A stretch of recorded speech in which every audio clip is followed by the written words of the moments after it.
Hello and welcome to the Reviews Brothers. The Amiga was a hugely popular gaming system here in the UK, with thousands of games being released. Most of the time you can spot an Amiga game a mile away thanks to their distinct look and play style. But were the games any good? Well, in this video we're going to take a look at a bunch of platform games available for the system. Now, I only recently got my first Amiga, so I had to head to Reddit to ask for suggestions on platform games to check out. And first of all, I'd like to say I don't know what I did to upset some of the people who gave me suggestions for the games that I should try, but I would like to apologise. It must have been something bad to have to play some of the games that I've got coming up. But now, how about I shut the hell up, you press that subscribe button, and we take a look at some games. First up is 9 Lives by Ark. In this feline-fronted platformer, you take control of Twat the Cat. Now, I don't know if that's his official name, but I hate him, so that's what I'm calling him. This is a crazy choppy platform game where you have to traverse some pretty damn big levels that are absolutely packed with enemies in cheap positions which are almost impossible to avoid. In fact, that's actually something that will be a running theme throughout this video. Graphically, the game actually looks fine and has a real cartoon look to it. The animation, however, just sucks and is very jerky, which makes controlling everything just awful. You can jump up by pressing up, but you literally just jump straight up. To jump diagonally, you have to face the way you want to jump and then hold down, yes, down, on the controller. This builds up your jump meter and then you can jump miles in your chosen direction. But you have no control over yourself when you let go, so you just have to hope there's no enemies or spikes when you land, which, by the way, there almost always are, and spikes are instant death. You do get 9 lives of course, but this doesn't really help at all, and also judging the distance of the jump is really tough. Now, you can actually try to attack enemies using some kind of yo-yo thing, but it just really doesn't work that well. I'll be honest, I couldn't even get past the first level here, and the game was just so tedious that I've got no intention of trying again, and you probably better get used to me saying that quite a bit in this video. Baby Joe in Going Home is a cute looking game that sees you play as Baby Joe as you try to get home. Of course, it's not that simple, and every mother-loving creature, including birds, bees, ants, caterpillars, and even the damn flowers, do everything they can to make sure Baby Joe wishes he was a stillborn. Is that a little too dark? I don't really know. The game does have a positive. It looks okay when it's not moving, but that's about it, as soon as you try to play the game, it all just falls apart. Much like 9 Lives, the animation and scrolling here is really choppy, which makes the controls, which are actually better here, but just they don't feel good. There's a ton of enemies all over the place all the time, and they're all really hard to avoid. You can't crouch, and most of the platforms here are just high enough that you can't jump on them, but your character is still overlapping it, so there's so many times where you literally can't avoid taking damage. There are a few health power-ups in the levels though, and you can try and defend yourself when you collect rattles, which you then throw, but of course you throw these at an awkward arc, which is hard to enemies with, and also if you hit yourself, then you will take damage. This game just really hates you, though I did manage to get to the 3rd level. However, it didn't get any better, especially with the awful music that's constantly attacking your senses. Screw you, Baby Joe. Next up is Benefactor. Now this is more like it. Here you play as the tiny sprite of a man who has to explore some quite large maze-like levels, solving puzzles and rescuing little dwarf dudes, who you then have to help get to the lift located somewhere else on the stage. When I first started playing this, I wasn't too sure about it, but then I realised nearly 3 hours had gone past and I had no intention of stopping playing. Admittedly, in those 3 hours I'd only managed to complete about 4 levels, but boy, this game is fun and addictive. And the game actually looks a lot like the Lemmings games with tiny sprites, but they have some pretty good animation, and the levels themselves all look fine and they're littered with traps and enemies to look out for. You'll need to solve puzzles that involve flipping switches, pushing blocks and so on, in order to find keys that unlock cells that your little mates are trapped in. Then, of course, you have to help them get to the lift by creating bridges, opening doors, and even just throwing them across gaps. It's all loads of fun, and if you're stupid like me, the levels can take ages to figure out, but I never got frustrated. Thankfully, there is no timer, and you do have unlimited lives, and I died a lot, so that was handy. There's a lot of enemies in the levels, most of which you just have to avoid rather than attack, but you'll have a good time when you're doing it no matter what. This one is highly recommended. Brian the Lion is the first Amiga game that I played that looks like it would have been right at home on the Super Nintendo. You of course play as the titular Brian, and yes, I did say tits. And you'll have to traverse through a bunch of colourful levels, collecting gems, bouncing on things and killing enemies. Brian controls really well and has a few attacks at his disposal. You can jump on smaller enemies or use your claws to attack the bigger ones, and it all works well enough, though it would have been nice to see more range for your claw attack. The graphics here are great with some smooth animation, and there's a good variety of enemies and even some pretty large bosses that can get tough. It's also quite a long game. Just when you think you're near the end, a new island will open up for you to explore. It's not easy though, and there's a number of tricky platforming sections. I will say that a lot of my deaths seemed quite cheap though, and they came about because I ran into enemies that just appear from nowhere off screen, or you have to do one of the many blind jumps that just end up landing on spikes or falling to your death. Having said that though, this game kept me coming back more and more, and I would get a bit further every time I played. You do get a few lives and continues, and there's even passwords, so you don't have to start from the beginning every time you play, which is a godsend. This one is definitely recommended if you like platform games.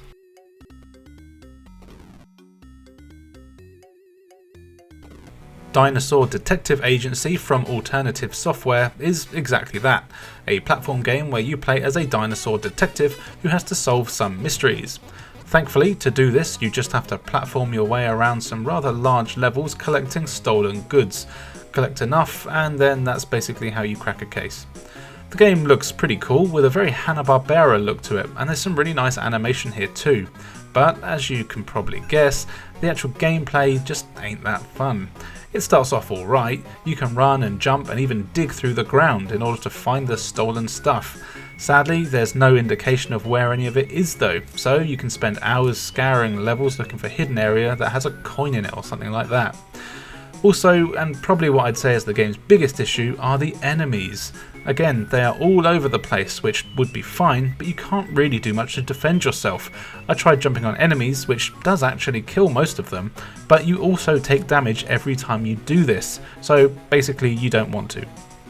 You do have your camera, which you can use to stun enemies with the flash for a few seconds, but you have a very limited number of them, and you can collect more throughout the levels, but really you'll want to avoid doing this unless you really need to.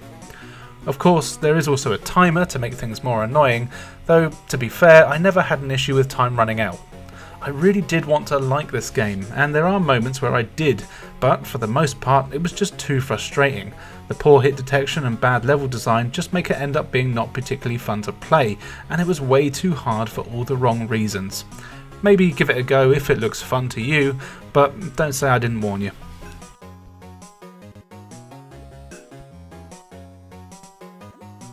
Here is Elf, a very strange platform game that has a mix of a few genres in it. For the most part, it's a side-scroller where you're exploring a huge world, killing enemies with your projectiles, hunting down items and keys to unlock new areas to progress. Then you also have a pretty in-depth inventory system where you can use items, talk to people, combine things, give items and things like that. Almost kind of like a point-and-click adventure, and it just makes everything quite confusing. Also, if you take a look at the footage, you'll notice that there's just shit everywhere all the time. Enemies respawn like crazy and there'll be loads of them on screen at every single second. It's almost impossible to go a few seconds without taking damage. Enemies aren't too hard to kill, there's just so damn many of them and you don't have any time to sit back and relax to compose yourself. Also, you take full damage, which is really annoying in a game like this, as often you'll just want to leap off edges to avoid enemies, but usually if you do, you just end up dying. Graphically, the game looks really good, though again it is quite choppy. There is little to no sound throughout the game, and the music they hear is fine but forgettable. Overall though, I just wouldn't recommend this one, unless you're willing to put a few hours in just to learn the menu systems. This could have been a really fun game, but it's overcomplicated and the barrage of enemies is just too much for me.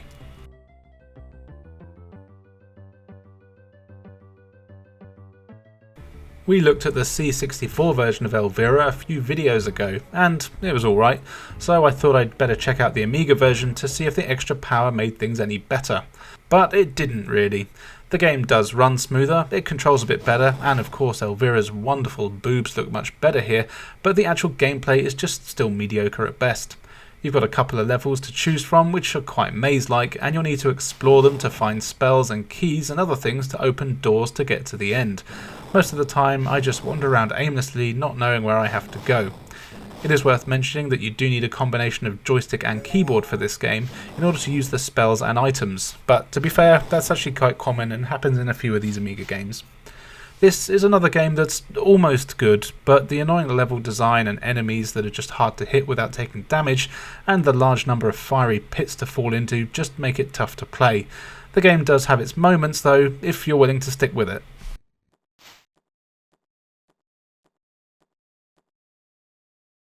Fire and Ice from Graft Gold is an alright game where you explore a bunch of levels killing enemies with your ice balls. Some of the enemies drop parts of a key, and you guessed it, you've got to collect all these parts in order to open up a door that can be found somewhere else in the level. Now, this game was actually a lot more fun than I first thought, though it does have some issues. The main thing here being the one-hit deaths, which seem like very poor design choice, though while there are lots of enemies in the levels, it's not like a lot of Amiga games that just have a ton of respawning ones all the time. However, a lot of the enemies here do move fast, and they'll often kill you after bursting on the screen at the speed of light, giving you no chance to react or dodge them. Also, there's no saves, continues or passwords, so lose your handful of lives and that's it, you have to start from the beginning again. As you can probably guess, this just gets annoying, and it means that you really need to learn the levels which are filled with traps and things that just fall out of nowhere to kill you. And yes, you could say the same thing about loads of games, but it's just quite noticeable here. However, when you do start to learn the layouts and get used to the attacking enemies, which is done by throwing your ice balls in an arc, or you can collect spread shots or large ice balls that do more damage. You can use these by holding down the attack button, but if you tap it you just do your regular fire, which is kinda cool because it means you can save ammo. But if you do all this, you can get somewhere, and actually the game isn't too bad. In fact, I spent a lot more time here than I expected to. The graphics are good, and the sound and music is fine, and there's quite a few levels to get through. I just wish I could take a couple more hits, or at least get a password. But it is at least a bit of a fair challenge, for the most part. Play this one if you think you're up to it.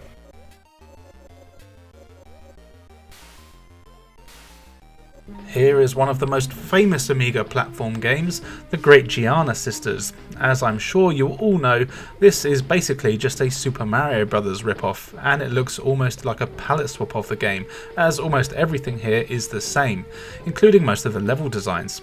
Of course, this didn't go unnoticed, and Nintendo got the game pulled from shelves back in the day. But if you are lucky enough to play it, then you'll see that of course while it can't hold a candle to Mario, it is a perfectly acceptable platform game. It does look pretty basic, in fact close to the 8-bit games like the NES rather than the 16-bit that the Amiga is capable of, but the actual gameplay is good with some responsive controls, though the hit detection is a little bit wonky. You do get a few power-ups that let you take a couple of hits, as well as shoot some projectiles, just like Mario. But be careful, as there are still a load of enemies and obstacles that will kill you in just one hit, no matter how many power-ups you've collected. As you'd expect for a Mario clone, there are no saves or passwords, and there are a ton of levels here, more than 30 in fact, so getting through the game is going to take some time, even if you know the levels quite well. They aren't easy either, with some tricky platforming sections made harder by the dodgy hit detection on some of the enemies, but what is great though is the scream you hear when you lose a life. You can tell the sisters are in a world of pain when they die. If you like Mario and are willing to settle for a dodgy rip-off that's worse in every way, but is still kinda good, then do give this one a go. What's cool is that the sisters are still around today, and they've had some games come out on some of the more modern consoles, including the Xbox 360. Check this one out.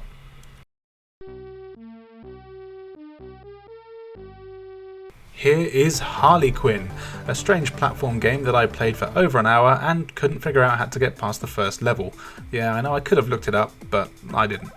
You are a clown jester guy, otherwise known as a Harlequin I suppose, and from what I played, it was actually pretty cool. The game looks good with some decent animation, the cool looking stage that I saw was pretty good, and the enemies here are all pretty cool too.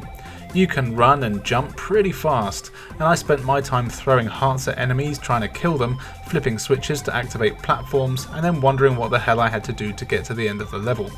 Now, I'm assuming there was a switch I missed or an item I needed, but I couldn't for the life of me see where it was, which was a shame as I really wanted to keep playing this game. It looks good, the controls are solid, and though I would have liked to have some sound effects here, the music was fine and it seems like a fair challenge. The only things that were annoying about it though, other than the fact I couldn't figure out what the hell I had to do, is that you take fall damage, and most of your attacks have a short arc to them, meaning that you have to be close to enemies to defeat them, which actually seems to be a really common thing in a lot of Amiga games. What is with that? This is actually a game that I would recommend playing, and I will be going back to it when I have more time to see if I can find what else it has to offer. Next up is Magic Pockets. This is a game I remember playing back in school on the class computer and absolutely loving it. Coming back to it now though, not so much. I do love the graphics here, and it's one of those games that has the classic Amiga look. Your character is very 90s cool kid with a backwards hat, trainers and a cool attitude. You'll be exploring some pretty large levels where you've got to find a bike and ride it to the exit. Of course, as it's an Amiga game, there's a ton of enemies at all time, but you can kill them with the whirlwinds you throw from your magic pockets. These are very random though, as sometimes you kill enemies in 1 or 2 hits, but other times the same enemies can take dozens of hits and not even flinch. I never really understood what the difference was or why this was happening, but it did lead to some pretty cheap deaths, as you can probably imagine. The game does look great though, and the controls are solid, but the level design is pretty annoying, with lots of hidden passages, and the fact that there's enemies all over the place that are way tougher than they need to be makes getting anywhere in the game a lot harder than it needs to be. I think I loved this as a kid because it was new. At the time I had the NES, so the graphics would have blown me away, but playing it now, it just isn't that much fun. Sorry, Magic Pockets.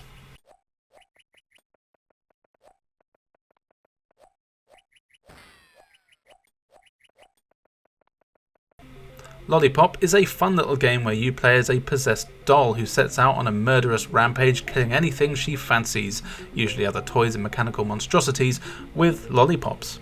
You set off through some pretty nice levels which do seem to go on, and they easily take about 10 minutes each to beat, which would be fine, but really it's not. Of course, as it's a Western developed game, there's a stupid number of enemies and hazards that will hurt you, though you can take a few hits here, and there are a reasonable number of health packs laying around. You can also collect weapon power-ups that allow you to throw more lollipops, but as with a lot of these games, you still have that annoying short-range arc. It's like the developers just copy and paste attack mechanics in a lot of these games. But don't get me wrong, this is actually a fun game to play. Even though it does move a little slow and the hit detection is a bit off, and you often have no idea if something is going to hurt you until you touch it, it is still fun. The controls are good, the music is decent, and the game actually looks very good. You've got to scour every inch of the levels to find a part of something or other to finish the level, which can be tedious, but I did find that I wanted to keep playing. And yes, it is one of those games that you have to put a few hours into even to get past the first few stages, but I would say that it's worth trying out.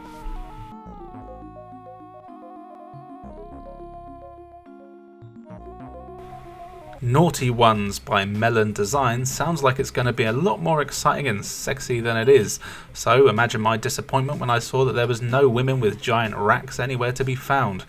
Instead, this is a single screen platform game where you have to throw your balls at enemies in the same way that you seem to in every bloody game on the Amiga. Once you've beaten them all and found the key, you can exit the level to the next one. Of course, the stages get progressively more difficult, with more traps, enemies and maze-like designs. Thankfully, you can collect power-ups to give you better weapons, invincibility and more. And what's a blessing is that there's no annoying timer to contend with. Once I realised this, I spent a lot more time being patient and looking for patterns in the levels, and you know what, the game is actually a lot of fun. The controls are simple, the graphics are good and the music is cool, all of which make this a good one to play. The only real gripes I have with the game that is just one-hit deaths, and there's a lot of trial and error on the stages with things killing you that really shouldn't. Also, there's no save or password system, so lose all your lives and it's back to the start for you, punk. But don't let that put you off playing. This is a really fun game. If you like games like Bubble Bobble, then you'll probably get a kick out of these Naughty Ones. The New Zealand Story from Taito is a game that was just about everywhere back in the 90s, and it's one that I always tell myself I love, but whenever I go back to play it, I remember that it's hard as balls and it just annoys the hell out of me. I actually grew up with this game on the Commodore 64 and the Sega Master System, but this is my first time playing it on the Amiga, and one thing I can tell you is that it is definitely the New Zealand Story. You play as a Kiwi who has to rescue all of his Kiwi mates from an arsehole walrus who thinks it's cool to capture your mates and put them in cages. Of course, the walrus is basically a crime boss and has the whole zoo and wildlife population on his payroll, meaning you have an unlimited number of enemies coming after you at all times. Enemies will constantly spawn in through magic doors, riding on hot air balloons and other flying contraptions. Thankfully, you do have a bow and arrow and can kill most things in one hit. You can also ride the balloons, etc. to get around the levels. In fact, you really have no choice in the matter. But be careful, as there are spikes all over the place that will ruin your day as you die in one hit. And often you can't see where any of the stuff in the level is that's going to kill you, so you're going to smash into it quite a lot. Graphically, I kind of like the way this game looks, and the music has been burned into my brain for decades now. It's just that the game is so damn hard that it makes the whole thing just not that fun to play. Also, this Amiga version does seem a bit choppier than the other versions I've played. I did manage to get to the first boss where you're eaten by a pink whale before losing the will to continue playing, which, funnily enough, is exactly where I got to when I had the game on the C64 and Master System. I really want to play this game all the way through, but I just think it's one of those games that I'll never beat, and people still say that Dark Souls is a difficult game. That game is nothing compared to this. So yeah, play this one. It's a game, and it'll kick your ass, but I still kind of like it. Nicky 2 is the sequel to Nicky, a game I've never heard of or played. You play as Nicky, who wanders around some fantastical worlds filled with all sorts of platforming sections and enemies for you to mess up. Of course, you can defend yourself with your short-ranged arch projectile attack, just like most of the idiot main characters in these games, but at least the attack here does actually seem quite useful. You'll be exploring huge levels, or in my case one huge level that I know of, as this is one of those games where I didn't know where the hell I had to go and couldn't figure out what I was meant to be doing. I found a bunch of keys that opened a bunch of doors and even managed to hatch a goose that I could fly around the level, but no matter what I did, I couldn't find an exit or an item that let me go to the next stage. And I did actually try looking this one up, but everything I found appeared to be in German, so I was still none the wiser. But that doesn't mean that this is a bad game, it just means I don't know what I'm meant to be doing. The game looks good with some great graphics and animation, and there's plenty of cool looking enemies, and the level I was in was filled with hidden passageways that you could only find by shooting the walls or walking over the ground. This does mean you spend a lot of time wandering and shooting walls like an asshole, hoping something will happen. The music here was actually pretty good too, though it does seem to speed up and slow down all the time for no reason at all that I could see, but I'm sure I'll get over that. Overall, I think this is actually a pretty good game, and I will be looking for an English version of the manual to see if I can find out what I'm meant to be doing. Then I'll definitely go back for another try.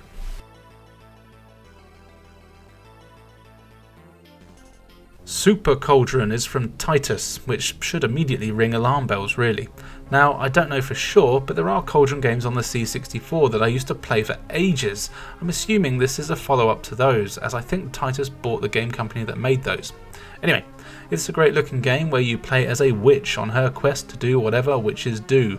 You get a really cool intro, and the sprites here look fantastic. You start in a forest which kind of acts as your hub world, and what took me forever to figure out is that you have to press down on tree stumps to go to the next part of the level. If you can make it through these incredibly hard platform sections, which are filled with enemies that are much better at killing you than you are at killing them, then you'll get items to help you make a spell. Of course, you can attempt to defend yourself, but you guessed it, you've got a useless rock attack that you throw in a crappy arc. Seriously now, come on, this is getting ridiculous. The longer you hold the attack button, the further you throw the rock, but it doesn't seem to do any more damage. You can also get a broomstick to help navigate the levels, but there's enemies everywhere that will get you. My first impressions of this game were that it was going to be really fun, as the platforming controls are actually pretty good, but sadly after playing for about an hour or so I hadn't managed to get past the first level, as the game is just needlessly hard with little to no indication of where you're meant to be going. But then again, this is a Titus game, I shouldn't have expected it to actually be any good now, should I? Don't bother with this one. .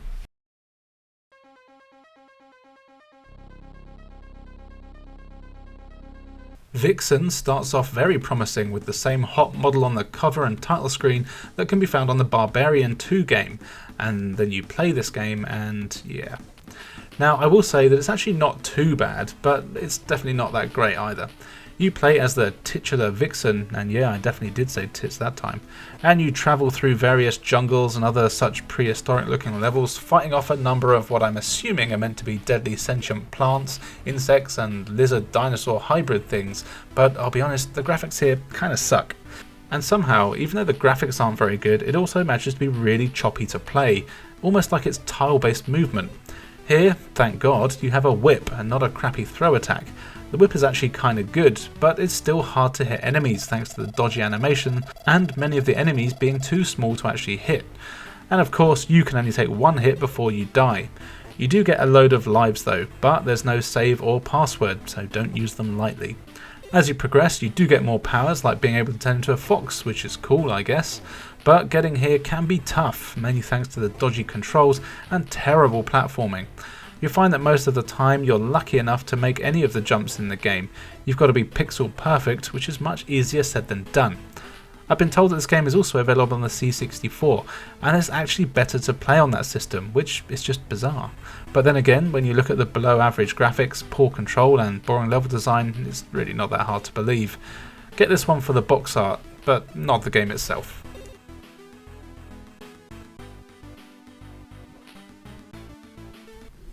Next is Yo Joe from Hudson Soft. You play as Joe in this strange but kinda cool platform game. You explore some large levels collecting weapons to help you take out the monster menaces that you're fighting until you find and kill the boss. It actually looks really good with a cool art style, and the animation on everything is fantastic. I actually kinda like Joe's Elvis look, and there's loads of detail everywhere. The controls are decent and most of the platforming is easy enough, though it can be hard to grab ledges and pull yourself up when you need to. I often found I took damage when trying to do this, which was a bit annoying.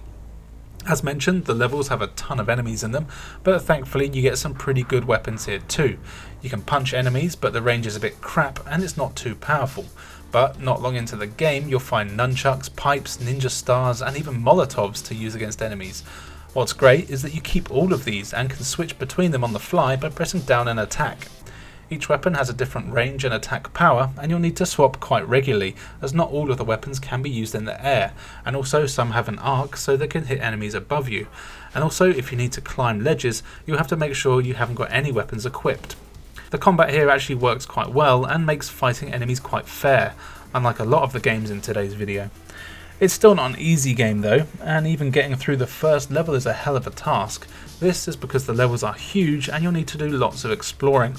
Of course, most enemies respawn too, making your life a bit of a misery, but like I said, most of the time you'll have no problem taking them out. The bosses here are large and really hard. Thankfully, you do get a generous health bar, which you can refill at various points in the level, including when the showers that you find, which is a bit random, but I don't really mind as long as I'm getting my health back. Unfortunately though, there's no save or password, so you'll be restarting the game a lot while you learn the layouts and enemy patterns. However, this is a really fun game that kept me coming back for more, and I highly recommend playing this one. It's actually one of the best in the video, I'd say.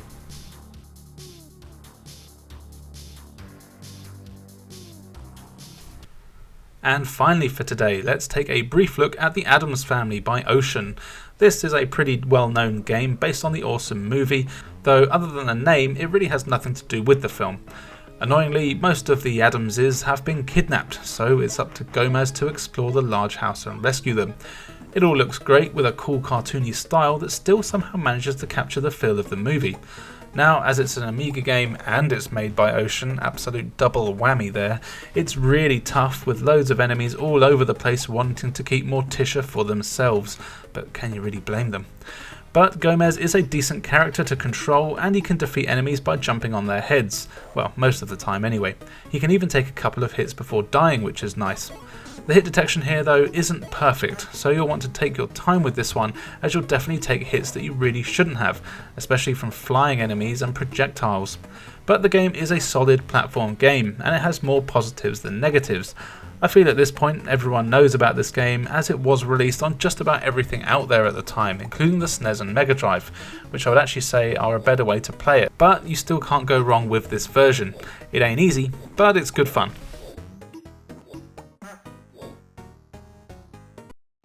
So there you go, a load of platform games for the Amiga, and what have we learned? Well, we've learned that developers like to make needlessly confusing, convoluted and difficult platform games where your character's biggest trouble is simply throwing light objects more than 3 feet in front of them. However, they definitely aren't all bad, and there's some good times to be had with these games. Don't forget to comment below to let me know what other platform games are out there for the Amiga. If there's enough, I'll even do a part 2 of this subject, as I do like me some platform games. On screen now you can see where you can follow us, so why not do so? We got loads of cool content for everyone to enjoy. Now, all that's left for me to say is thank you for joining us, and we'll see you next time.